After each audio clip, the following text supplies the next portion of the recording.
Chapter 1, which treats of the character and pursuits of the famous gentleman Don Quixote of La Mancha. In a village of La Mancha, the name of which I have no desire to call to mind, there lived not long since one of those gentlemen that keep a lance in the lance rack, an old buckler, a lean hack, and a greyhound for coursing, an olla of rather more beef than mutton, a salad on most nights. Chapter 4, of what happened to our knight when he left the inn. Day was Chapter 5, in which the narrative of our knight's mishap is continued. Finding then that in fact he could not move, he thought himself of having recourse to his usual remedy, which was to think of some passage in his books, and his craze brought to his mind that about Baldwin and the Marquis of Mantua, when Carloto left him wounded on the mountainside, a story known by heart by the children, not forgotten by the young men, and lauded and even believed by the old. Chapter 4, Jonathan Harker's Journal, continued. I awoke in my own bed. If it be that I had not dreamt, the Count must have carried me here. I tried to satisfy myself on the subject, but could not arrive at any unquestionable result. To be sure, there were certain small evidences, such as that my clothes were folded and laid by in a manner which was not my habit. My watch was still unwound, and I am rigorously accustomed to wind it the last thing before going to bed, and many such details. But these things are no proof, for they may have been evidences that my mind was not as usual, and, from some cause or another, I had certainly been much upset. I must watch for proof. Of one thing I am glad. If it was that the Count carried me here and undressed me, he must have been hurried in his task, for my pockets are intact. I am sure this diary would have been a mystery to him which he would not have brooked. He would have taken or destroyed it. Shut up! Shut up! Kiss my ass!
Oh, God! My head. It hurts so much. I left myself broke yesterday, financing my latest business venture. Now I have the most absurdly painful headache. I was throwing up in the morning, and I was eating bad food last night because I was hungry. I got some more money this morning and bought lots of great food, but it was too late. I feel better. But now I have this horrible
I'm a princess!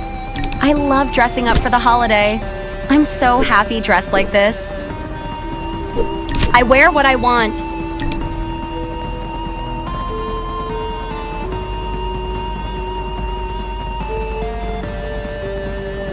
And what then would you say? I should rather say that those who elevate astronomy into philosophy appear to me to make us look downwards and not upwards. What do you mean? He asked. You, I replied, have in your mind a truly sublime conception of our knowledge of the things above, and I dare say that if a person were to throw his head back and study the fretted ceiling, you would still think that his mind was the percipient and not his eyes. And you are very likely right, and I may be a simpleton, but in my opinion, that knowledge only which is of being and of the unseen can make the soul look upwards, and whether a man gapes at the heavens or blinks on the ground, seeking to learn some particular of sense, I would deny that he can learn, for nothing of that sort is matter of science. His soul is looking downwards, not upwards, whether his way to knowledge is by water or by land, whether he floats or only lies on his back. I acknowledge, he said, the justice of your rebuke. Still, I should like to ascertain how astronomy can be learned in any manner more conducive to that knowledge of which we are speaking. I will tell you, I said, the starry heaven which we behold is wrought upon a visible ground, and therefore, although the fairest and most perfect of visible things must necessarily be deemed inferior far to the true motions of absolute swiftness and absolute slowness, which are relative to each other and carry with them that which is contained in them, in the true number and in every true figure. Now, these are to be apprehended by reason and intelligence, but not by sight. True, he replied. The spangled heavens should be used as a pattern, and with a view to that higher knowledge, their beauty is like the beauty of figures or pictures excellently wrought by the hand of Daedalus or some other great artist, which we may chance to behold. Any geometrician who saw them would appreciate the exquisiteness of their workmanship, but he would never dream of thinking that in them he could find the true equal, or the true double, or the truth of any other proportion. No, he replied, such an idea would be ridiculous. And will not a true astronomer have the same feeling when he looks at the movements of the stars? Will he not think that heaven and the things in heaven are framed by the creator of them in the most perfect manner? But he will never imagine that the proportions of night and day, or of both to the month, or of the month to the year, or of the stars to these and to one another, and any other things that are material and visible can also be eternal and subject to no deviation. That would be absurd, and it is equally absurd to take so much pains in investigating their exact truth. I quite agree, though I never thought of this before. Then, I said, in astronomy, as in geometry, we should employ problems and let the heavens alone if we would approach this subject in the right way, and so— Shut up! Kiss my ass! Go to hell! Shut up! Kiss my ass! Shut up!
Ha ha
ha ha!